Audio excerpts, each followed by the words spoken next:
విశాఖపట్నం జగదాంబ పందిమెట్ట జంక్షన్లో పచ్చలపల్లి సుందరయ్య వర్ధంతి సందర్భంగా సిపిఎం ఆధ్వర్యంలో ఘన నివాళులు అర్పించారు. కె నరసింహారావు అధ్యక్షతన పార్టీ పథ ఆవిష్కరణ నిర్వహించి అనంతరం సుందరయ్య చిత్రపటానికి పుష్పాంజలి ఘటించారు. సిఐటియు జగదాంబ జోన్ ప్రధాన కార్యదర్శి కర్రి చంద్రశేఖర్ మాట్లాడుతూ సుందరయ్య ఆశయ సాధనకు అందరూ కృషి చేయాలని పిలుపునిచ్చారు. పార్లమెంటులో తొలి ప్రతిపక్ష నాయకుడిగా సేవలందించిన ఆయన తన ఆసక్తిని ప్రజాసేవకు అంకితం చేసి నిరాడంబర జీవితం గడిపారని పేర్కొన్నారు. ఐద్వ నాయకురాలు ఆర్ వరలక్ష్మి మాట్లాడుతూ ప్రజలనే తన బిడ్డలుగా భావించిన మహానీయుడు సుందరయ్య అని కొనియాడారు. కార్యక్రమంలో మహిళా నాయకులు, కార్మిక సంఘాల ప్రతినిధులు పాల్గొన్నారు. సుందరయ్య గారు భారతదేశ రాజకీయ చరిత్రలో ఒక మలుపైన వ్యక్తి.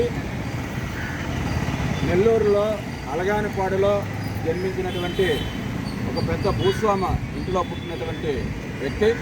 ఆయన వాటాకు వచ్చిన 500 ఎకరాలు కూడాను ప్రజలకే పెంచి ప్రజల్లో ఉంటూ 1934లో జన్మించిన 17 ఏళ్ళకే జైలుకు వెళ్ళి ఆ రోజు గాంధీతో సత్యాగ్రహ చరిత్రలోనే పాల్గొంటూ జైలుకి వెళ్ళిన పెద్ద వ్యక్తి.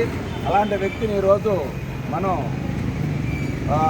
వర్ధంతిని పురస్కరించుకొని ఈరోజు ఆ వ్యక్తి పటానికి చిత్రపటానికి పూలమాల వేయాల్సిందిగా నచ్చింది. అప్పట్లు కొట్టకండి, అన్నీ వస్తాయి రా. పారౌట్ వచ్చింది కదా,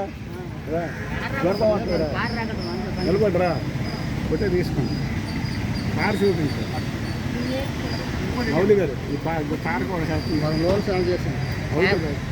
జోహార్ సుందరయ్య గారు, జోహార్ సుందరయ్య గారు. సుందరయ్య గారి ఆశయాలను సాధిద్దాం, సుందరయ్య గారి ఆశయాలను సాధిద్దాం. జోహార్ సుందరయ్య గారు, జోహార్ సుందరయ్య గారు. సుందరయ్య గారి ఆశయాలను సాధిద్దాం. జోహార్ సుందరయ్య గారు.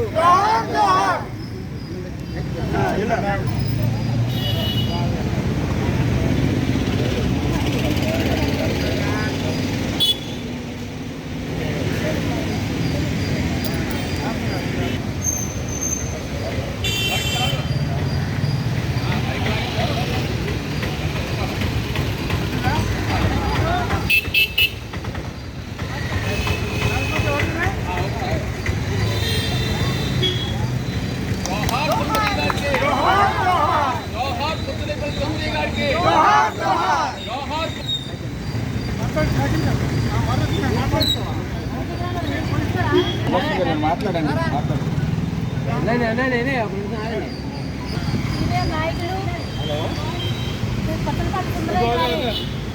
సభ జరుగుతుంది ఇక్కడ. వాడవాడలో కూడా ఈరోజు రాష్ట్ర వ్యాప్తంగా వర్ధంతి కార్యక్రమాలు జరుగుతూ ఉన్నాయి. దాంట్లో భాగంగా జరుగుతుంది. ఆయన జీవితాన్ని మొత్తం త్యాగం చేసి పార్టీకి అంకితం చేసినటువంటి నాయకులు. అలాంటి నాయకులు స్మరించుకోవడం ఈరోజు మనందరికీ కూడా గర్వంగా భావిస్తూ ఉన్నాం.